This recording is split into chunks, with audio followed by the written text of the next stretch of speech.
Ju përshëndes të dashur miq. Sot do të bëjmë një mësim për të kuptuar edhe një herë pra how to use the list of irregular verbs. Si të përdorim listën e foljeve të parregullta. Shpesh është dhënë pra është përmendur në disa raste të ndryshme list of irregular verbs dhe gjithashtu mund të them që janë edhe përkthyer, janë shqiptuar, por do të ishte mirë që ta kuptojmë saktësisht mënyrën se si ta përdorim. Atëherë, fillimisht ne duhet të dimë që ka 3 kolona. Pra, kolona e parë është infinitive, kolona e dytë është past dhe kolona e tretë është past participle. Unë kam marrë 5 folje këtu dhe më duhet ta them që ky mësim u bë enkas nga një prej sugjerimeve që u dha nga ndjekësit e faqes tonë, ku secili dha mendimet e tij, pra unë kam mbajtur shënimet e mia për të bërë një listë mësimesh shpjeguese për atë që i vlen pra shikuesit. Pra në këtë rast jemi tek mënyra se si mund të përdorim listën e foljeve të parregullta. Pra edhe një herë, kolona e parë është infinitive, që do të thotë folje në kohën e tashme. Pra në gjendjen e saj fillestare. Pra folja be, të jesh, do, bëj, go, shkoj, give, jap, begin, filloj. Kolona e dytë është past, pra është forma e shkuar e foljes. Be në të tashmen, was në të shkuarën. Pra was, isha. Do, bëj, did, bëra. Go, shkoj, went, shkova. Give, jap, gave, dhash. Begin, filloj, began, fillova. Pra, kolona e parë infinitive, që është folje në gjendjen e saj fillestare në kohën e tashme. Kolona e dytë është past, që është forma e shkuar, dhe kolona e tretë është past participle. Pra, past participle që do të thotë pjesoria e shkuar. Pra, be, was, been. Been, kam qenë. Do, did, done. Done, kam bërë. Go, went, gone. Gone, kam shkuar. Give, gave, given. Kam dhënë. Begin, began, begun. Begun, kam filluar. Pra, infinitive, folje në gjendjen e saj fillestare në kohën e tashme. Kolona e dytë është past, koha e shkuar, dhe kolona e tretë është past participle, pra është pjesoria e shkuar. Shtrohet pyetja, në qoftë se ne na duhet përdorim këtë folje në kohë të caktuara, atëherë si mund veprojmë? Pra, present simple, koha e tashme thjesht. Vëmre që në kohën e tashme thjesht ne përdorim gjithmonë infinitive, pra folje në kolonën e parë, në kohën e tashme. Verb in the present. Pra në present simple përdorim kolonën e parë, sepse folja do të jetë në të tashmen. I am a student, pra kemi foljen to be. To be zgjedhohet në am is are. I am a student, unë jam një student. Kemi foljen do.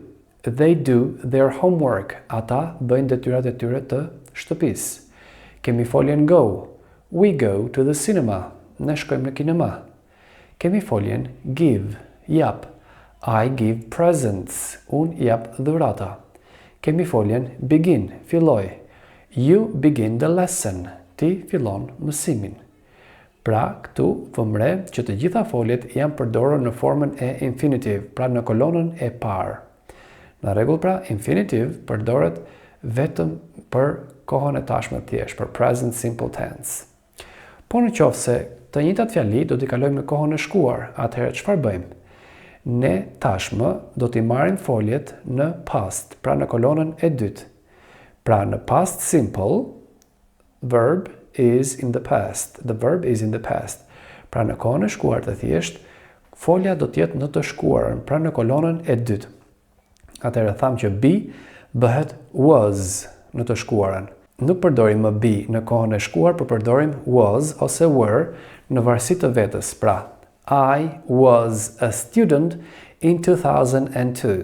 Unë isha një student në vitin 2002. Që do të thotë pra, kjo është past tense, koha e shkuar e thjesht. që përdoret për të shprehur një veprim në të shkuarën ku ne e përcaktojmë kohën se kur ka ndodhur veprimi. Pra vëmre, in 2002, yesterday, dje, last week, javën e kaluar, last night, natën e kaluar, 2 hours ago, 2 orë më parë. Folja do, bëj. Do në kohën e shkuar bëhet did. Pra, they do their homework, ato bëjnë detyrat e shtëpisë. Këtu do të kemi they did their homework yesterday. Ata i bën detyrat e shtëpisë dje. Pra kemi foljen në kolonën e dytë, në past, kemi dhe përcaktimin e kohës, se kur ndodhi veprimi.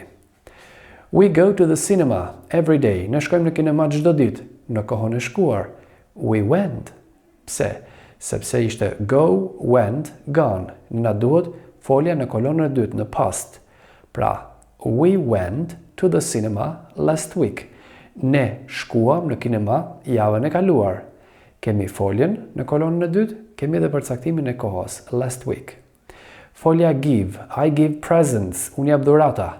Ndërsa past form of give is gave. Pra forma e shkuar e give është gave.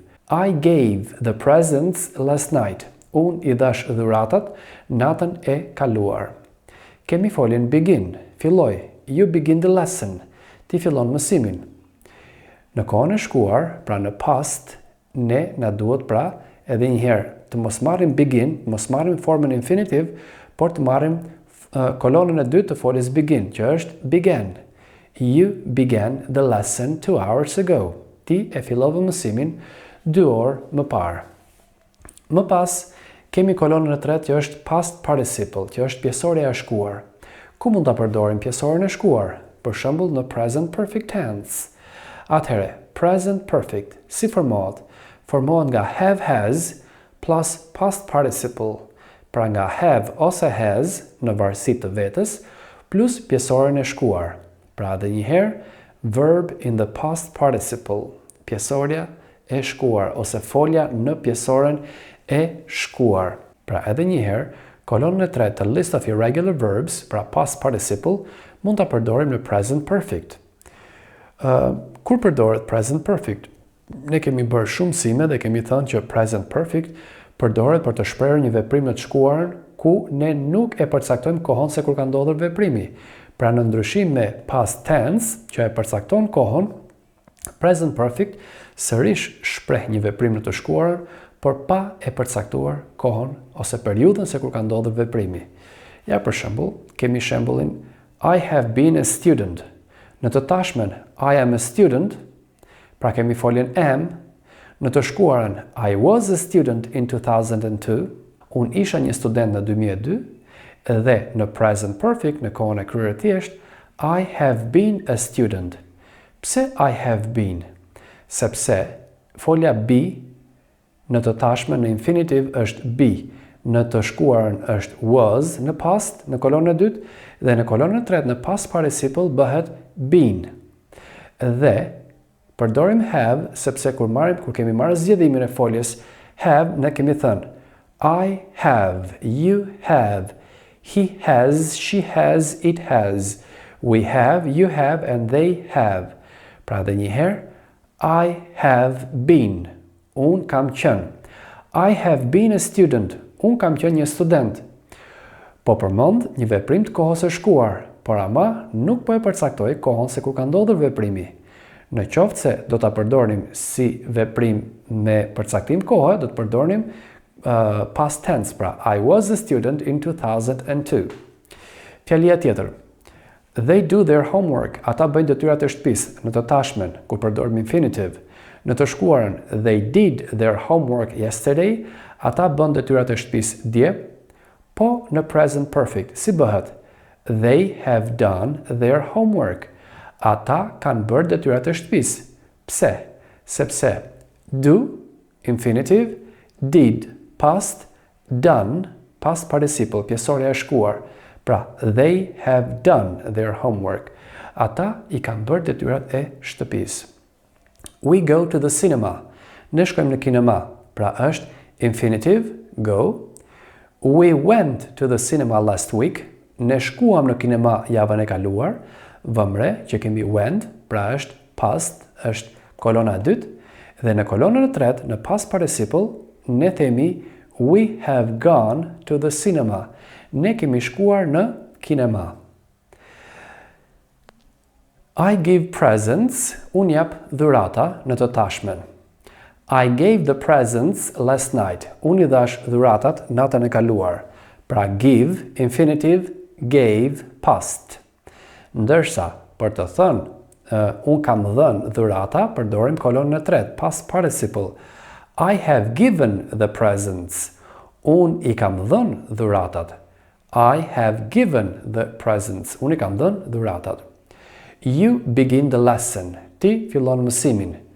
Është infinitive, begin. You began the lesson 2 hours ago. Ju e filluat mësimin 2 orë më parë. Pra bëmre që në past ne foljan e marrim në kolonën e dytë, pra began. Dhe tek kolona e tretë na duhet në present perfect, the lesson has begun. Mësimi ka filluar. Ose you have begun the lesson. Okay? Pra has begun. The lesson has begun. Mësimi ka filluar. Ose you have begun the lesson. You have begun the lesson. Ju e keni filluar mësimin. Pra dhe njëherë, infinitive, folje, në gjendjen e saj fillestare, koha e tashme. Kolona dytë është past, që përdoret për kohën e shkuar, dhe kolona tretë është past participle, pjesorja e shkuar. Dhe këto janë disa shembuj për cilat ne mund të përdorim këto folje, pra ose mënyrën se si mund të përdorim këto folje. Shpresoj që t'ju ketë qartësuar disi. Ju falenderoj dhe dëgjojmë në mësimin tjetër.